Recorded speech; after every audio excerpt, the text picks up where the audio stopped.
Welcome to Main Street Matters by Heart on Main Street, the podcast that knows that your store's front door isn't just on Main Street anymore, it's also online. I am your host, Patrick Keiser. This is episode 5 of our Duct Tape Marketing series based on John Jantsch's classic small business marketing system. In episode 1, we laid the foundation with the Marketing Hourglass. In episode 2, we discovered why everyone is not your market and how to identify your ideal customer. In episode 3, we explored differentiation in your talking logo. And then in our last episode, episode 4, we talked about how content builds trust. If you have not gone back and listened to these episodes, please do so. Content builds upon each other and you're learning more and more. I also strongly recommend that you go out and buy John Jantsch's book. Not only is it a great book for small business owners, but I'm going to be talking about some things that I might see as relevant and you might not see as relevant. You, in reading the book, are going to see things that are more relevant to you and that I might totally miss on. So you should go out and read this book. It is such a good book for small businesses. Today, we're turning our attention to your digital storefront, your total online presence. Because let's be honest, even if your shop is a brick and mortar, your customers live online. They're Googling you, they're scrolling social media, they're checking reviews before they ever step through your door, so your online presence matters.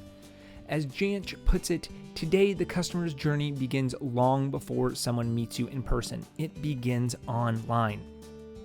So in this episode, we'll unpack what total online presence means, why it's essential for independent retailers, and how you can build one without breaking the bank. We'll cover websites, local SEO, online reviews, social media, and email, and how they all connect back to your marketing hourglass. So you're in store, you're online, get ready, it's book club time. Let's start with the obvious question. Why does online presence matter so much, even for Main Street businesses? Because for most customers, the first impression of your business doesn't happen on your sidewalk. It happens on their smartphone. Here are some stats.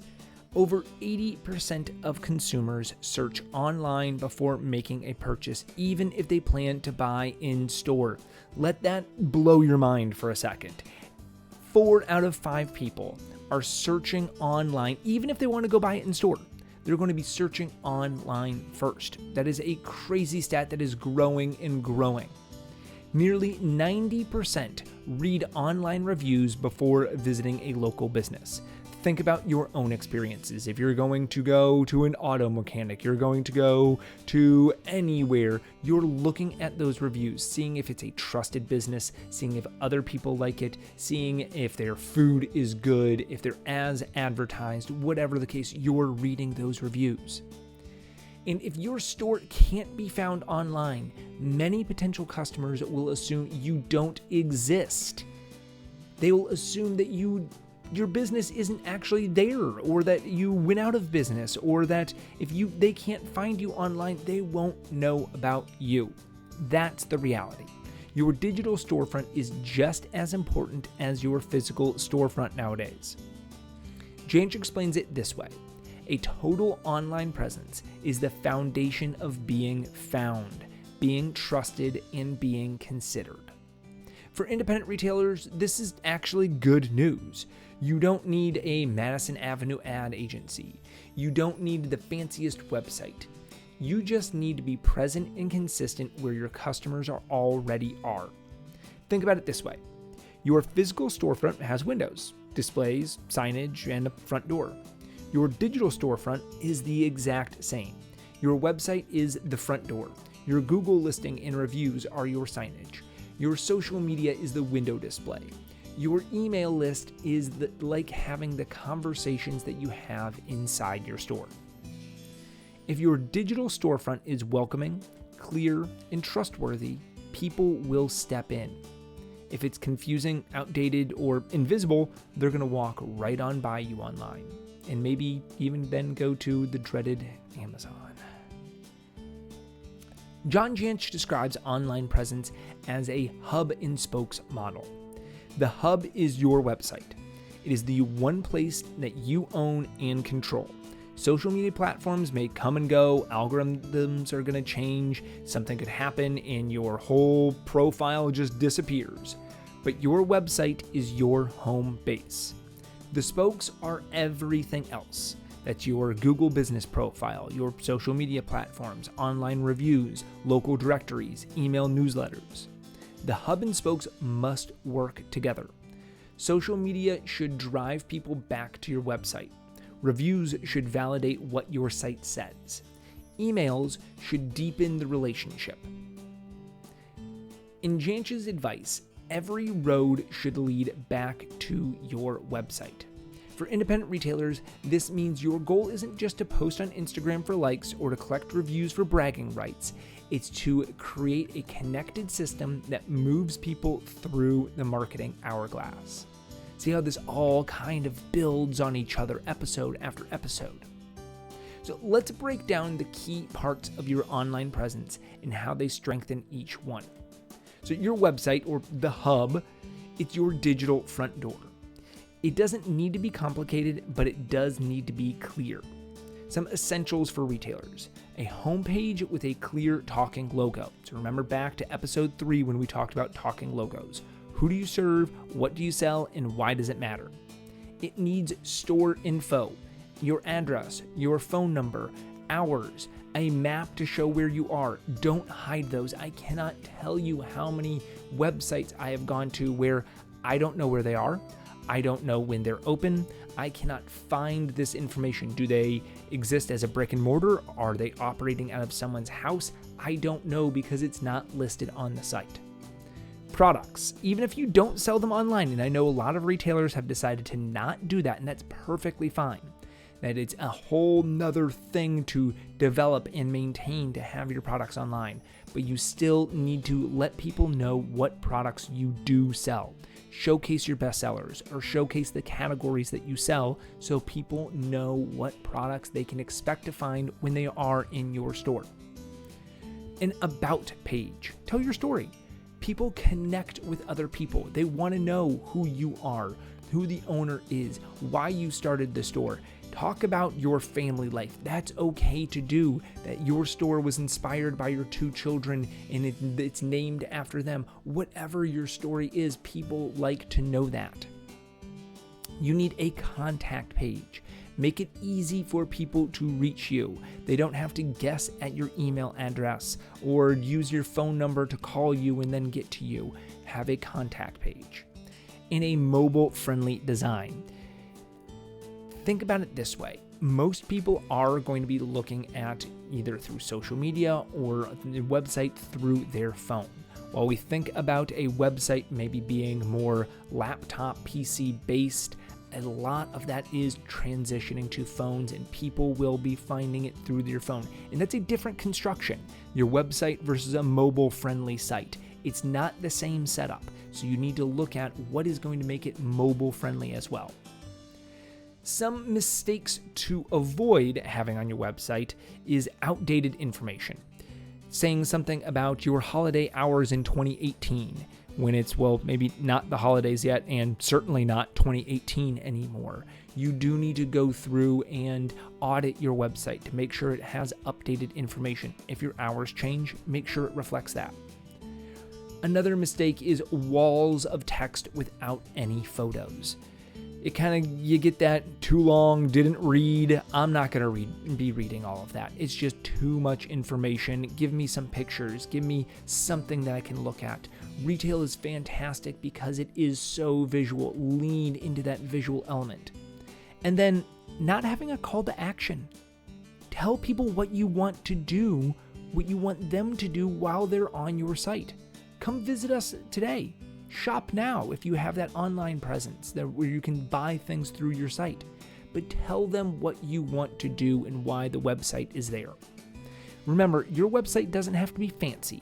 It has to be findable, functional, and friendly. Let's talk about SEO, or search engine optimization.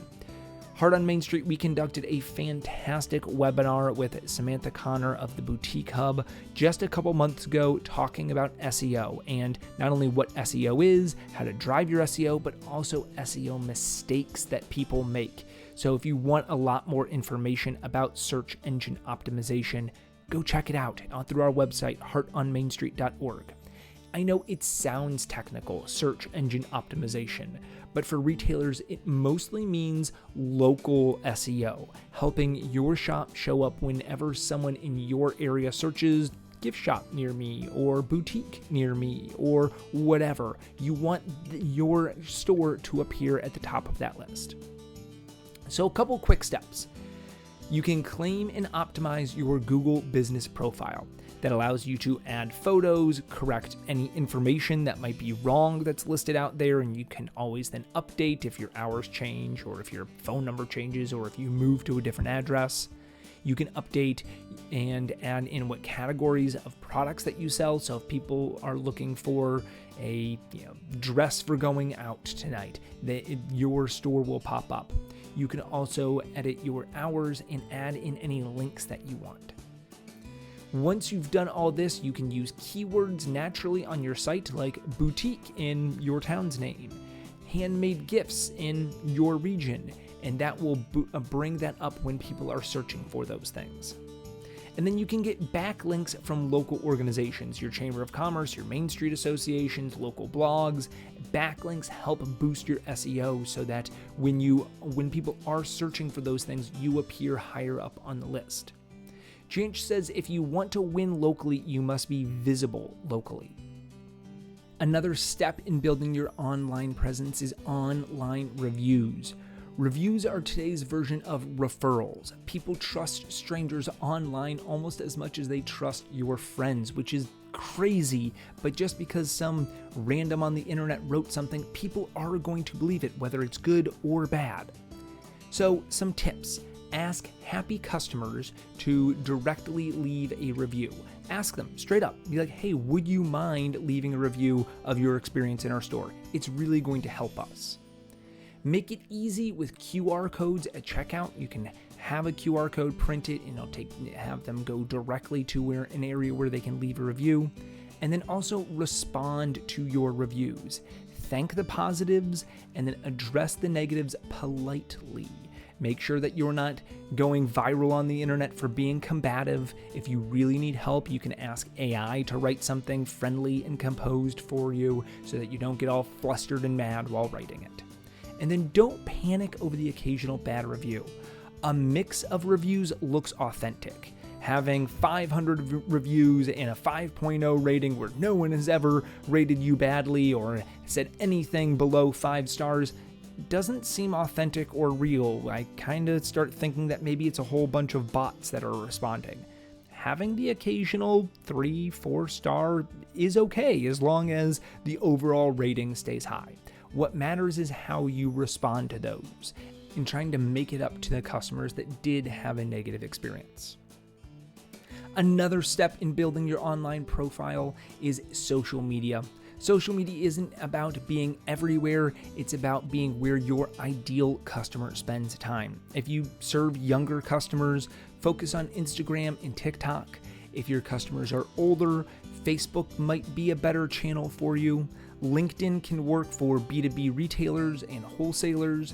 But some best practices in social media, and really we talked a lot about this in our episode 4 talking about content, but show your personality, be personable, be likable, show who you are through your social media channels. Be consistent about this.